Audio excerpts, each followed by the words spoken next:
All right, here's a little exercise to get you on the right track for sketching a derivative. What I have here is just a graph of a function, and down here I have this table where I want you to approximate the derivative of this function at each value. So for example, at -9, which is right here, the tangent line might look like this. My pen's not working very well. So maybe -1 because it's decreasing. And it's not a very steep slope. And then say at -8, which is the next one, which is right here, we have it's still negative, but it's still negative, but it's not as steep as -1. So maybe down 1/2, -1/2. All right, so if you understand what I'm doing, pause this video and fill this out as quickly as possible. You don't have to draw the tangent line. You can picture it. And these numbers that I have right here aren't necessarily correct. I mean, it's almost impossible to exactly calculate a derivative by sight. But the big thing is you notice that the -9's derivative is negative, and -8's derivative is a lower negative, lesser negative. So you can pause it and continue it, and I'll see you when you come back. All right, welcome back. So the next one was 7. 7 is right here. Now this is a derivative I can say fairly surely that it's 0. There would be a horizontal tangent line there. -6, it starts increasing. It's not that big of an increase. Let's say, I don't know, 1. -5, that's much steeper. So I'm going to call that 2. And again, this is just eyeballing it, but all I'm really concerned with is that -5 is a steeper positive slope than -6. And at 4, we're back at 0, it looks like. -3 is a negative, not very steep slope. -2 is steeper than -3. Still negative. -1 is, I don't know, maybe between them. It's hard to tell, and so on. When we got down to 2, I would say it's -1/2. You can see I'm skipping because of time. At 3, we have 0. At 4, we have 1. I'm going to skip all the way to 9. At 9 is pretty steep. Oops. I'm going to say 3 or 4 or 5. And it looks like it's increasing. So what I'm going to do here is now graph the derivative. What you've made is a t-table of the derivative. So you can just plot these points. -9, -1.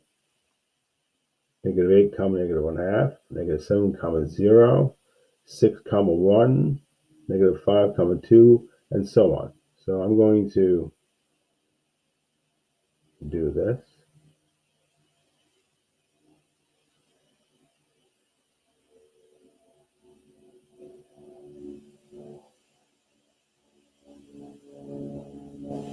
And connect the points. So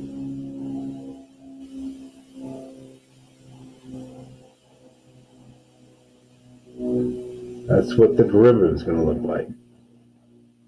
So that's hopefully pretty easy. Now, you're not going to want to do that every time. So here's the shortcut. If you did this, it was the intention was that you would have a good good understanding of what's going on. Once you have a good understanding of what's going on, you can shortcut it like this. If I were to sketch the derivative of this graph, I would completely ignore any chart, and I would just look at vital points on the graph. So here's what I'm talking about. There's 3 points on this graph that we know what the derivative is. It's the ones where the derivative goes horizontal. So right here at -7, that would definitely be a derivative of 0 because it's horizontal. At -4, also there's a derivative of 0. And at 3, also a derivative of 0 because that's where all these points would have horizontal tangent lines. So derivative would be 0 because the slope is 0. Now you look to see what happens before these zeros. So I'm going to the left of this point. The graph is decreasing. So the derivative is negative because these tangent lines are negative.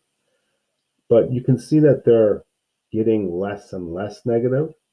So you're starting down here, and it's getting less and less negative, meaning you can see that the values, -3, -2, -1, are getting close to 0 until we hit 0.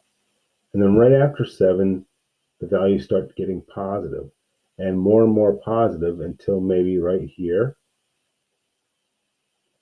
and until it starts leveling off again from here to here, and 0 at 4. So remember, we're going to have to hit this 0 too, but after 4, it's negative. It starts out a small negative. Maybe the biggest negative it gets is right here. So then it has to start going back up again, less and less negative until you get to 3. And then after 3, it's slightly positive, more positive, more positive, more positive, more positive, more positive. So slightly means around this area, more and more. It gets bigger and bigger and bigger. These are the values of the derivative. So that's how I would approach this problem. You'll notice this didn't look exactly like our other graph, but here's what I'm going to be looking for. It's 0 where it should be 0. It's negative where it should be negative, positive where it should be positive. And this is going to be a big deal in the next chapter because the derivative is going to tell us exactly what's happening in the graph, where it's increasing, where it's decreasing, where it has a minimum point, where it has a maximum point, and more. So stay tuned for that.